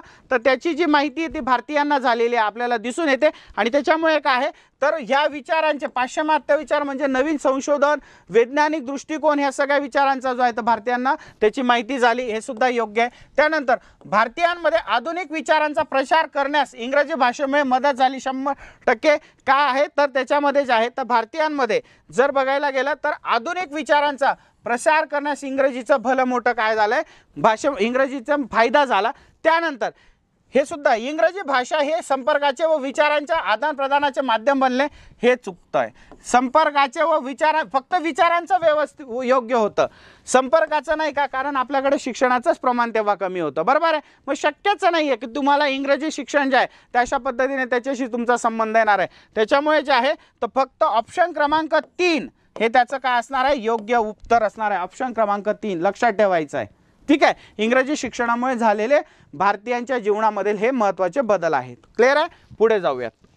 पुढचा क्वेश्चन आहे, रमेशचंद्र दत्त यांनी इकॉनॉमिक हिस्ट्री ऑफ इंडिया हे पुस्तक लिहिले. यस, अर्थतज्ञ होते. भारतामध्ये अर्थतज्ञ जे आहेत त्यांच्यामध्ये सगळ्यात महत्त्वाचं नाव आहे ते म्हणजे रमेशचंद्र दत्त यांचं, आणि यांनी इकॉनॉमिक हिस्ट्री ऑफ इंडिया हे पुस्तक लिहिलेलं आहे. त्यानंतर भारताचे भीष्म पितामह ज्यांना म्हटलं जातात, ते भारताचे भीष्म पितामह म्हणजे दादाभाई नौरोजी यांनी poverty and un British rule in India हे महत्त्वाचं असं पुस्तक लिहिलेलं आपल्याला दिसून येतं.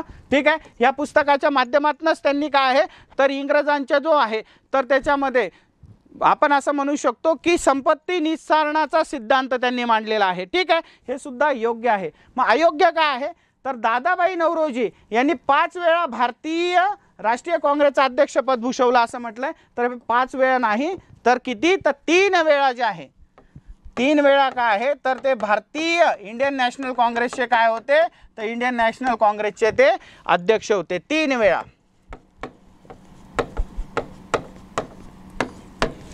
क्लिअर आहे.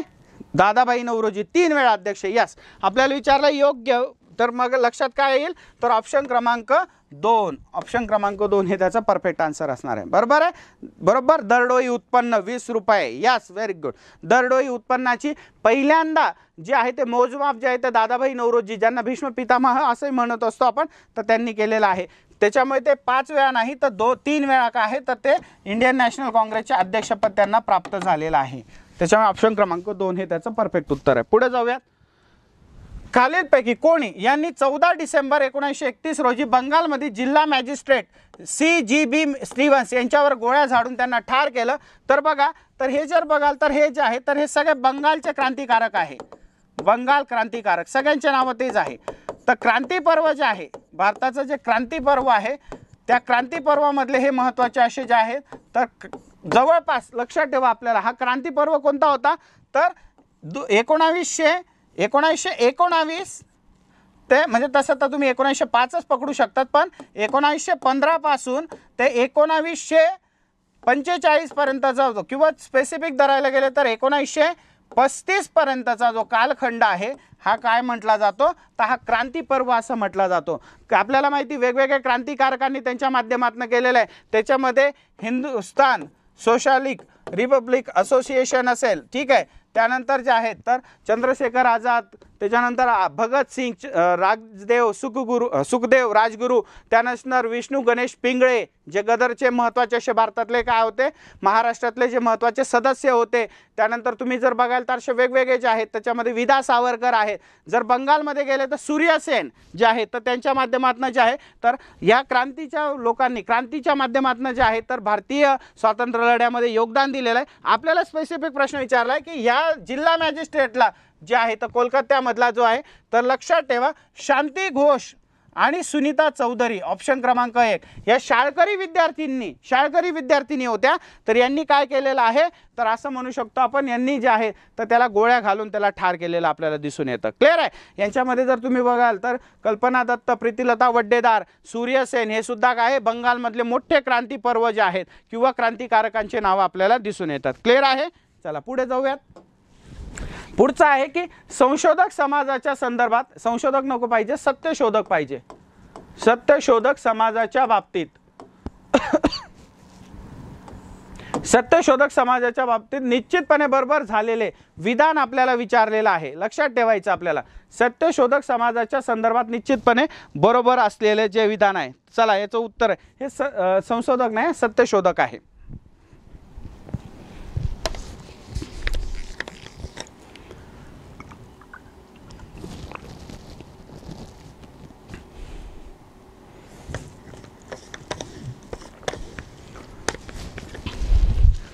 चला नेक्स्ट आहे की सत्यशोधक समाज. आता आपल्याला माहिती आहे 1873 मध्ये जे आहे तर आपल्याला जे आहे तर महात्मा ज्योतिबा फुले यांनी जे आहे तर सत्यशोधक समाजाची स्थापना आपल्याला केलेली दिसून येते. ठीक आहे. आणि या सत्यशोधक समाजाच्या माध्यमातून तत्कालीन जे म्हणू शकतो आपण तर ब्राह्मणेतर चळवळीला एक काय दिलेलं आहे तर ते महत्त्वाची अशी काय दिलेली तर त्याच्यामध्ये म्हणू शकतो की सुरुवात झालेली आहे. आणि याचं जे आहे तर याचं मुखपत्र जे होतं मुखपत्र लक्षात ठेवा सत्यशोधक समाजाचं ते म्हणजे दीनबंधू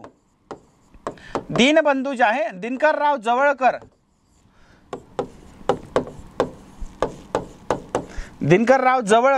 जे होते तर यांच्या माध्यमातून काय आहे तर यामध्ये जे आहे तर हे त्याचे संपादक होते. आणि सत्यशोधक जे आहे तर याच्या माध्यमातून काय आहे तर वेगवेगळ्या पद्धतीने जे आहे तर त्यामध्ये आपण असं म्हणत होतो की लिहिलं जात होतं इतर गोष्टी ज्या आहेत तर त्याच्या माध्यमातून जे आहे तर त्यामध्ये शोधलं जात होतं. तर आपल्याला विचारलंय की त्याच्याबद्दल निश्चितपणे बरोबर झालेले विधान कोणतं आहे तर लक्षात ठेवा सत्यशोधक समाजाकडून बडोदा वत्सल, राघव भूषण, अंबालहरी ही वृत्तपत्र चालवली गेली हे चुकीचं आहे. बरोबर आहे. अजित आहे ते ऑप्शन चुकीचं करून टाका, दोन्ही बरोबर नाही. त्यानंतर रामय्या व्यंकय्या अय्यावारू व व्यंकू बाळू काळेवार जे आहेत. ठीक आहे. यस. तर याच्यामध्ये जे आहे तर यामध्ये जर बघितलं तुम्ही तर यांनी काय तर संशोधक समाजाला जे आहे तर मदत केलेली आपल्याला दिसून येते. ठीक आहे. तर ते जे आहे तर यस बी ऑल तर ऑप्शन क्रमांक आहे 2 हे त्याचं योग्य उत्तर असणार आहे. ठीक आहे. ओके. पुढचा क्वेश्चन भारताला हप्त्याने जबाबदार शासन देईल. बघा काय म्हटलेलं आहे की हप्त्याने. ओके. हां 73 मध्ये पुणे येथे स्थापना झालेली आपल्याला दिसून येते. तर भारताला हप्त्याने जबाबदार शासन देण्यात येईल ही जी आहे ही घोषणा जी आहे तर लॉर्ड मॉन्टेग्यूने 1917 मध्ये केली होती. हा जो आहे तो इतिहास प्रसिद्ध दिवस कोणता आहे तर कधी डिक्लेअर झालाय तर लक्षात ठेवा 20 ऑगस्ट 1917ला जी घोषणा करण्यात आली त्याला मॉन्टेग्यू घोषणा असं सुद्धा म्हटलं जातं. मॉन्टेग्यू घोषणा. आणि या मॉन्टेग्यू घोषणेने काय आहे तर या काळामध्ये जो आहे तर यामध्ये म्हणजे पहिलं महायुद्ध सुरू झालं होतं आणि पहिल्या महायुद्धात भारतीयांनी जे आहे ते इंग्रजांना मदत करावी. ओके. इंग्रजांना भारतीयांनी मदत करावी त्याच्यानुसार आम्ही तुम्हाला काय देऊ तर एका पद्धतीने हळूहळू तुम्हाला जबाबदार शासन देण्यात येईल अशी जी घोषणा आहे ती कधी करण्यात आली तर 20 ऑगस्ट. आणि याच्यानुसारच पुढे जे आहे तर 1919 मध्ये काय आहे तर मॉन्टेग्यू ट्रान्सपोर्ट कायदा आलेला आहे. मॉन्टेग्यू ट्रान्सपोर्ट घोषणा 1917ला पहिला मॉन्टेग्यू घोषणा झाली. पण जे आहे तर भारतीयांनी ही घोषणेला काय केलेलं आहे तर मोतीलाल नेहरू असं म्हटले की काय आहे मोतीलाल नेहरू जे आहे तर याच्या अगोदर या घोषणेनंतर काय केलेलं आहे तर 1919 मध्ये त्याच्यामध्ये जे आहे तर सिडनी रोलेट कायदा आला. रोलेट कायदा मंजूर झाला आहे. सिडनी रोलेट यांच्या अध्यक्षतेखाली. ह्या रोलेट कायद्याच्या अंतर्गतच काय आहे तर या रोलेट कायदा तयार झाला. आणि याच्यानंतरच जे आहे त्याची अंमलबजावणी करत असताना जे आहे तर जालियनवाल्याला काळा कायदा सुद्धा म्हटलं गेलं. आणि याच्यानंतर जे आहे तर कोणता आला तर याच्यामध्ये जे आहे तर आपण म्हणू शकतो ते म्हणजे जालियनवाला बाग हत्याकांड झाले. जालियनवाला बाग हत्याकांड तेव्हाच झालेलं आपल्याला दिसून येतं. आणि याच्यानंतर जो आलेला आहे तो म्हणजे मोतीलाल नेहरूंनी असं म्हटलं जो 1919चा मॉन्टेग्यू ट्रान्सपोर्ट कायदा आला. मॉन्टेग्यू ट्रान्सपोर्ट कायदा याबद्दल काय होतं तर यामध्ये जे आहे तर प्रांतांमध्ये द्विदल शासन पद्धती लागू करण्यात आली आणि याला मोतीलाल नेहरूंनी म्हटलं की काही तुम्ही काय केलं, एका हाताने दिलं आणि दुसऱ्या हाताने काय केलंय तर काढून घेतलेलं आहे. असं कोणत्या कायद्याबद्दल स्टेटमेंट दिलं ते आपल्याला लक्षात ठेवायचं आहे. ते म्हणजेच काय तर ते मोतीलाल नेहरू म्हटलेलं आहे. क्लिअर आहे, पुढे जायचं. ठीक आहे, चलो पुढचं आहे ब्राह्मणेतर चळवळीतील खालील वृत्तपत्रे व त्यांचे संपादक यांच्या जोड्या दिल्या आहेत, त्यापैकी योग्य पर्याय आपल्याला निवडायचा आहे. ओके, योग्य पर्याय आपल्याला निवडायचा आहे. कोणता आहे की जे बरोबर आणि चूक आहे. तर लक्षात ठेवा, कैवारीचे आहे तर कैवारीचे आहे ते दिनकरराव जवळकर यांचं वृत्तपत्र होतं. आणि यामधून ज्या पद्धतीने ब्राह्मणेतर चळवळ सुरू झालेली आहे, ज्याचे जे शरयू म्हणू शकतो आपण, अर्धयू जे आहे तर ते छत्रपती शाहू महाराज होते. आणि त्याला जो आहे तर ते जे सुरू झालेलं आहे तर खरं बघायला गेलं सत्यशोधक समाज असेल, महात्मा फुले यांच्या माध्यमातून या गोष्टी सुरू झालेल्या आपल्याला दिसून येतात. तर त्यामध्ये जे आहे तर ह्या वृत्तपत्रांचा खूप मोठा कार्य आहे ब्राह्मणेतर चळवळ बहुजनांसाठी केलेल्या या गोष्टींमध्ये. तर कैवारी दिनकरराव जवळकर योग्य आहे. त्यानंतर तेज जे आहे तर हे सुद्धा दिनकरराव जवळांचं काय आहे तर ब्राह्मणेतर चळवळीशी संबंधित हे महत्त्वाचं वृत्तपत्र होतं. क्लिअर आहे. त्यानंतर जे आहे तर जागृती ही सुद्धा काय आहे तर भगवंतराव पाळेकर यांचंच काय आहे तर यांचं हे वृत्तपत्र होतं. मजूर जे आहे तर डॉक्टर बाबासाहेब आंबेडकर यांचं हे वृत्तपत्र जे आहे तर ब्राह्मणेतर चळवळीशी संबंधित होतं. मग राहिलं काय तर बघा तर विजयी मराठा हे खंडेराव बागल म्हटलं आणि हंटर जे आहे श्रीपद शिंदे आहे. तर हे काय पाहिजे तर श्रीपद शिंदे जे आहेत तर विजयी मराठाचे ते संपादक होते. आणि खंडेराव बागल जे आहे तर ते कसले होते तर ते होते हंटर. ठीक आहे, म्हणजे जे आहे तर हे दोघी काय आहे चूक आहे आणि आपल्याला विचारले ते म्हणजे योग्य पर्याय. ओके, त्याच्यामुळे ऑप्शन क्रमांक 3 हा त्याचा काय असणार आहे परफेक्ट आन्सर हे त्याचं योग्य उत्तर आहे. क्लिअर आहे इथपर्यंत समजलं. ब्राह्मणेतर चळवळीशी संबंधित या काय आहे तर गोष्टी आहे. म्हणजे विजयी मराठा जे आहे तर श्रीपतराव शिंदेंचं होतं आणि हंटर जे होतं ते खंडेराव बागलांचं होतं. त्यांनी काय केलं तर त्याचा जो आहे व्हाईस वर्सा यस त्याचा क्रम जो आहे तो काय करून दिला त्यांनी एकमेकांना जोडला. ठीक आहे, त्याच्यामुळे ऑप्शन क्रमांक 3 हे त्याचा परफेक्ट आन्सर आहे. पुढचा क्वेश्चन योग्य विधान किंवा विधाने निवडा ते सांगितलेलं आहे आपल्याला. ठीक आहे, मग बघा त्यामध्ये जर बघाल तर आपल्याला दिलंय की ऑक्टोबर 1934 मध्ये जे आहे तर काँग्रेसचे अधिवेशन मुंबई येथे घेण्यात आलं. योग्य आहे. आणि या ठिकाणी अध्यक्षस्थानी राजेंद्र प्रसाद होते. हे सुद्धा काय आहे योग्य स्टेटमेंट आहे. 1900 आपण बघितलं 1885 ची स्थापना इंडियन नॅशनल काँग्रेसची. आणि त्याच्यानंतर जे आहे तर मी म्हटलं की महत्त्वाचा असा टॉपिक आहे. प्रश्न कंटिन्युअसली विचारले जातात, जोड्या लावांमध्ये विचारले जातात, त्याचे स्थान कोण आहे, अध्यक्ष कोण आहे, या सगळ्या गोष्टी त्याच्यामध्ये क्लिअर विचारल्या जातात. तर त्याच्यामध्ये जे आहे तर 1934चं महत्त्वाचं आहे. आणि इथे काय म्हटलं ह्याच अधिवेशन म्हणजे 1934च्या अधिवेशनापासून ग्रामीण भागाच्या प्रतिनिधींना काँग्रेसच्या अधिवेशनात अग्रक्रम देण्यात सुरुवात झाली. हे स्टेटमेंट चूक आहे. कारण 1936चं जे आहे तर ते म्हणजे जळगावमधला यावल तालुका तर यावल तालुक्यामधलं जवळपास जे फैजपूर आहे तर या फैजपूरचं जे आहे तर इंडियन नॅशनल काँग्रेसचं पहिलं ग्रामीण अधिवेशन होतं. पहिले ग्रामीण अधिवेशन. आणि या ग्रामीण अधिवेशनापासून काय आहे तर आपण म्हणू शकतो आपण की इंडियन नॅशनल काँग्रेसमध्ये शेतकऱ्यांना किंवा ग्रामीण भागातल्या प्रतिनिधींना काय देण्यात आलं तर त्यांना तिथे महत्त्व देण्यात आलेलं आहे. ठीक आहे, आणि त्याच्यामुळे काय आहे आणि याचे अध्यक्ष कोण होते तर याचे अध्यक्ष होते पंडित जवाहरलाल नेहरू. पंडित जवाहरलाल नेहरू हे या चे महत्त्वाच्या म्हणजे 1936च्या फैजपूर अधिवेशनाचे ते अध्यक्ष होते. ग्रामीण अध्यक्ष यस ग्रामीण जे आहे इंडियन नॅशनल काँग्रेसचं. त्याच्यामुळे ऑप्शन क्रमांक 2 हे त्याचं परफेक्ट आणि योग्य उत्तर असणार आहे. क्लिअर आहे. पुढे वळायचं. पुढचा क्वेश्चन तुमचे पेशन्स टिकून ठेवणं महत्त्वाचं आहे. जवळ आपली परीक्षा आहे. यस पुढे खालीलपैकी कोणती वैशिष्ट्य ताम्रपाषाण संस्कृतीची आहेत हे निश्चितपणे म्हणता येईल. ताम्रपाषाण म्हटलेलं आपल्याला. आता बघा सिंधू संस्कृती, हडप्पा संस्कृती प्राचीन भारताचा इतिहास आहे. आणि आपल्याला जो आहे तर राज्यसेवेला स्टेटमेंट जे आहे ते कुठून सुरू होता, जो अभ्यास आहे तो कुठून सुरू होतो तर प्राचीन भारताचा इतिहास, मध्ययुगीन भारत आणि आधुनिक भारताचा. मग प्राचीन भारतामध्ये हडप्पा संस्कृती, सिंधू संस्कृती याच्यापासून आपल्याला विचारलेलं आहे.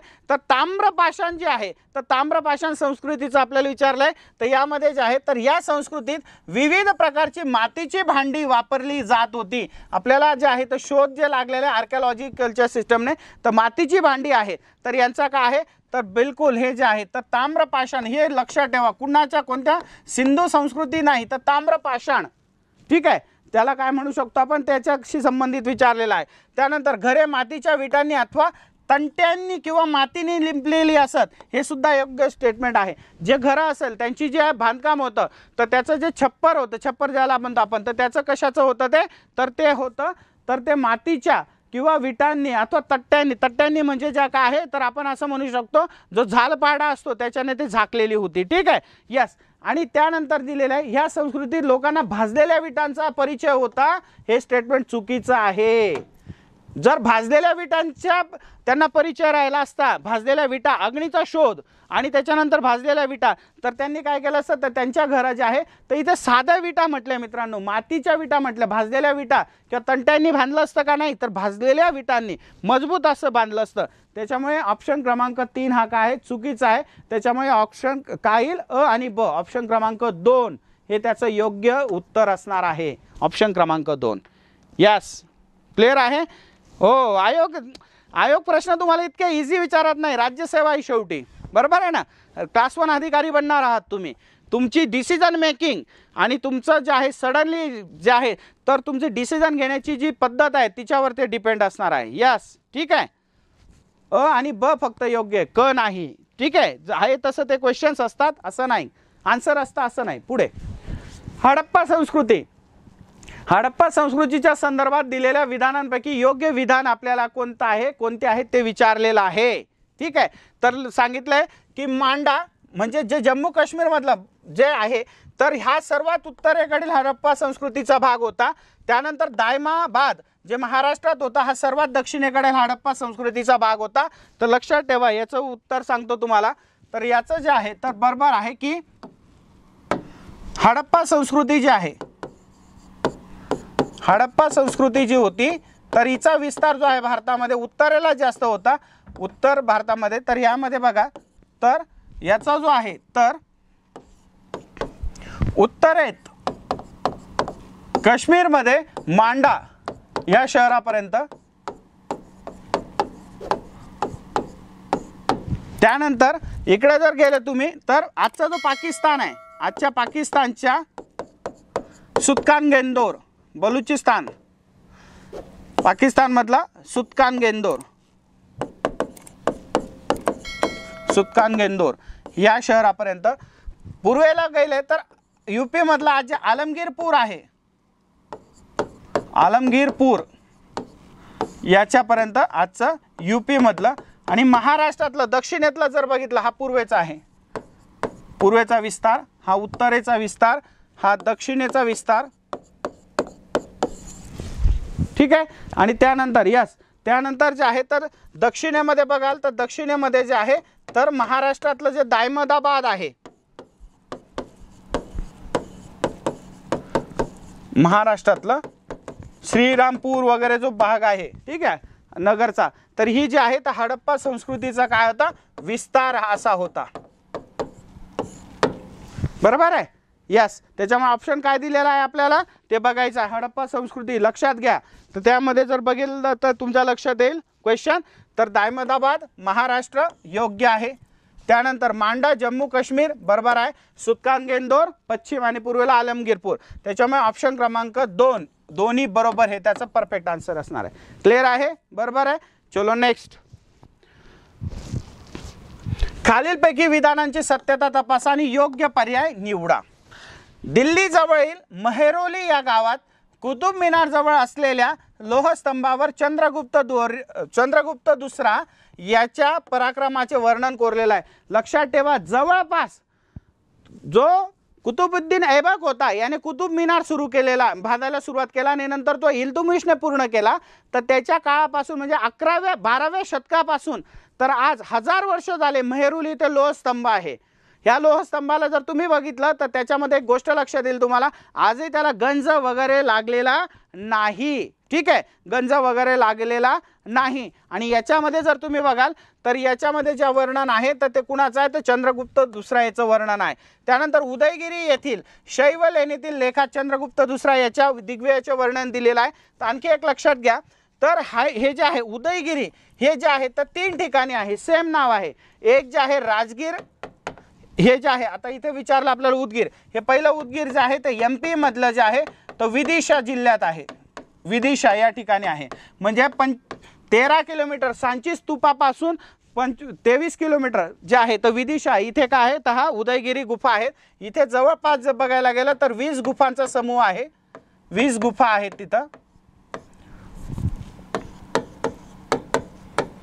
त्यानंतर आणखी हेच नावाने कुठे आहे ते पण सांगतो. तर राजगीर, बिहार मधलं जे राजगीर आहे इथे सुद्धा काय आहे तर अशाच पद्धतीने याच नावाने आहे. आणि तिसरं जे आहे तर ओरिसा, ओडिशा मधल्या काय आहे तर ओडिशा या ठिकाणी सुद्धा जे आहे तर उदयगिरी आहे, त्याला हांती गुफा असं म्हटलं जातं, हांती गुफा. तर इथे थोडं कन्फ्युजन होतं, पण इथे आपल्याला दिलेलं आहे तर ते म्हणजेच काय आहे तर यामध्ये आपण जर बघाल तर यामध्ये उदयगिरी येथील शैव लेणीतील कोण लेखात जो आहे चंद्रगुप्त दुसरा याच्या दिग्विजयाचे वर्णन केलेलं आहे. तर खरं आहे की उदयगिरी जे आहे तर शैव लेणीतील ज्या लेखामध्ये चंद्रगुप्त मौर्य याचा काय करण्यात आलेला आहे तो उल्लेख करण्यात आला आहे. तर दोघी बरोबर हे त्याचा परफेक्ट आन्सर आहे. ठीक आहे, पुढे जायचं. पुढे कोणता हा पहिला मुस्लिम राज्यकर्ता होता ज्याने हिंदू राजकन्या कमलादेवी गुजरातमधील राज्यकर्ता याची ती विधवा पत्नी होती तिच्याशी विवाह केला? तर लक्षात ठेवा, जलालुद्दीन खिलजी, गयासुद्दीन तुगलक आणि त्याच्यानंतर दिलं अल्लाउद्दीन खिलजी, मोहम्मद बिन तुगलक. तर लक्षात ठेवायचं याचा परफेक्ट आन्सर आहे अल्लाउद्दीन खिलजी.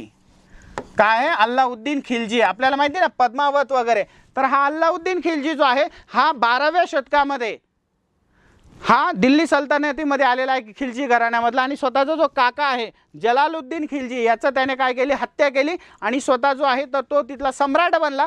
आणि दक्षिणेमध्ये सगळ्यात जास्त जे आहे तर त्याने जो आहे तर त्याचा विस्तार केलेला, एवढा विस्तार 300 वर्षापर्यंत कोणत्याही दिल्लीच्या सम्राटाने केलेला नाही, तो अल्लाउद्दीन खिलजी. ठीक आहे, दक्षिणेमध्ये दौलताबाद जे आहे देवगिरी ज्या म्हणू शकतो यादवांची राजधानी सुद्धा अल्लाउद्दीन खिलजीने जिंकलेले आहे. त्यानेच काय केलेलं आहे तर आपण म्हणू शकतो तर गुजरातमधला जे राजपूत राजा होता, या राजपूत राजाची जी विधवा पत्नी होती, राजपूत राजा जो होता तर ह्या राजपूत राजाला त्याने काय केलेलं, हरवलेलं आहे. आणि त्याची जी विधवा पत्नी आहे जिचं नाव कमलादेवी होतं हिच्याशी त्याने काय केलेला आहे, विवाह केलेला आहे. पद्मावत ही सुद्धा आपल्याला गोष्ट माहिती आहे. ठीक आहे, चला next one and last one. Bharatanatyam हा भारतीय अभिजात नृत्याचा सर्वाधिक पुरातन नृत्य प्रकार आहे. हा नृत्य प्रकार उगम कोणत्या राज्यात आहे? भरतनाट्यम आपल्याला विचारलेला आहे. ठीक आहे, तर भारतामध्ये भरतनाट्यम जे आहे तर तामिळनाडू या राज्यामध्ये काय आहे तर त्याचा उगम आहे. तामिळनाडू राज्यापासून त्याचा काय झालेला आहे, उगम झालेला. ऑप्शन क्रमांक 1. आंध्र प्रदेश कशासाठी आहे? कुचिपुडी जे आहे तर हे जे म्हणू शकतो महत्त्वाचं असं त्यांचं काय आहे तर लोकनृत्य आहे. त्यानंतर उत्तर प्रदेशमध्ये काय आहे तर उत्तर प्रदेशमध्ये कथक हे जे आहे. त्यानंतर केरळमध्ये काय आहे तर केरळ प्रसिद्ध आहे कथकली, कथकली आणि एक दुसरं मोहिनी अट्टम, मोहिनी अट्टम हे दोन. आणखी कर्नाटकमध्ये काय आहे तर कर्नाटकमध्ये यक्षगान, कर्नाटक यक्षगान हे काय आहे तर वेगवेगळ्या राज्यांमध्ये. महाराष्ट्र लक्षात ठेवा, महाराष्ट्र लावणी.